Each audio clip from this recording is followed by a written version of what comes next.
December Holidays and Celebrations, Chapter 8, Christmas Lesson. It was always a tradition in Mrs. Mitchell's class to read the story "'Twas the Night Before Christmas" during this time of the year. It didn't matter how old the students were, she just enjoyed sharing this particular story as an introduction to the Christmas holiday. After the story, Mrs. Mitchell asked the students to share some of their Christmas traditions with the class. Barry was the first to raise his hand. First, me and my brothers run into my parents' room and wake them up at about 5 o'clock in the morning so we can see what Santa brought us, Barry said. Victoria, who was not impressed, weighed in on this Santa notion. First of all, there is no Santa. Your mom and dad put all those presents under the tree, Victoria said with an attitude. Barry had a confused and angry look on his face as he answered Victoria. You don't know what you're talking about, Victoria. We have a fireplace, and my dad always cleans it out the day before Christmas so Santa can come down the chimney with our presents. I used to believe that when I was 3 years old, but when I grew up and my parents told me the truth, I guess some kids just haven't grown up yet, Victoria said with a sigh. Different people believe different things and have different traditions. It doesn't make their way of thinking right or wrong. It's just what they believe right now. So if that's part of Barry's tradition, then that's great. We're not going to shoot his belief down, and that's that, Mrs. Mitchell said in a serious tone. Caitlin raised her hand to share next. When we all wake up on Christmas morning, Dad takes everyone out to breakfast. Then we come home and open our presents and play all day until our family comes over to eat with us for dinner. It's a really fun day, Caitlin remembered. My family lets us open one present on Christmas Eve at night, and then we go to church service, Adele said. When we wake up in the morning, Annabelle said, we all get dressed and go to the Children's Hope Charity in Lake Grove. My dad sits on the board of directors. We help serve breakfast to all the people and then give out gifts to everyone. That's really great, Annabelle.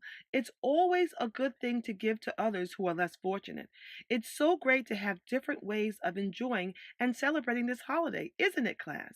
Mrs. Mitchell concluded. So, how are we going to celebrate this holiday in our classroom? Jake said. I'm so glad you asked, said Mrs. Mitchell. First, we are going to get with a partner and write a fiction story about Christmas. You can make it a mystery or a comedy or just something really silly. Then, at the end of the day, everyone will pick a name of a student out of this bowl, and you'll be their secret Santa. You'll be responsible for buying a special holiday gift for the classmate you choose. The gift should not cost more than $10, and you absolutely can't tell anyone the name you picked out of the bowl. It must be a secret. The class became very excited about getting a holiday gift for a secret friend. But first, they had to write a fiction story with a classmate and complete their assignment.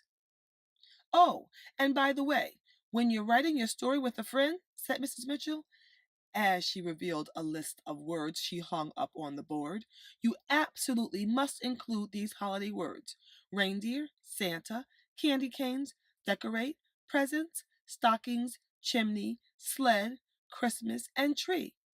I really want to challenge you to use these words in their proper context as you use your creativity. Annabelle wondered who her partner would be. Mrs. Mitchell did things a little differently this time as she joined partners. She put all the boys' names in a bag and had each girl pull out a name from the bag to partner with. It's a good thing Mrs. Mitchell's class had an equal number of boys and girls, so no one would be without a partner. This was certainly a new way of organizing groups. The class had never drawn names from a bag before to get a partner. They were excited about the suspense of it all.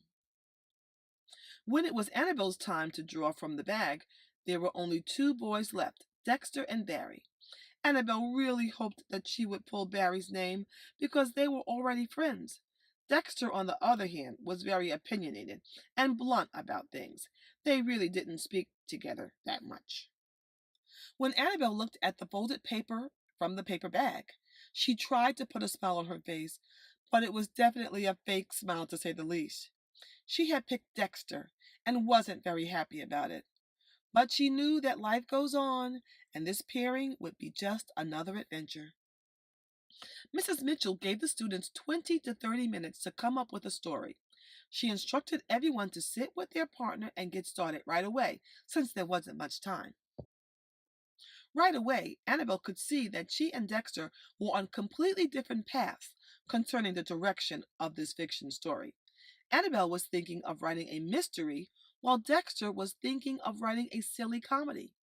Annabelle thought Dexter was silly most of the time in school already, so this should not have been a surprise to her at all. Since Annabelle always wanted to keep the peace, she agreed to the silly story, but she didn't have very high expectations for the final product. Annabelle began by trying to include the holiday words into the story in their proper place, but that was not easy. Annabelle soon realized that Dexter was very good at writing silly stories, although it wasn't really her thing. He was very direct, even in his silly writing. Annabelle just went with the flow of things and didn't rock the boat. She knew the time for this writing assignment would be over quickly, and then this whole partnership would be history. Annabelle always prided herself in being able to get along with anyone, no matter how different they were, and this was definitely a situation that put her to the test. After the story was completed, they smiled and went back to their own desks.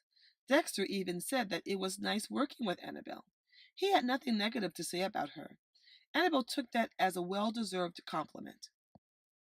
Mrs. Mitchell said that everyone would share their stories later in the week. Now it was time to pick the mystery person for whom each student would buy a holiday gift.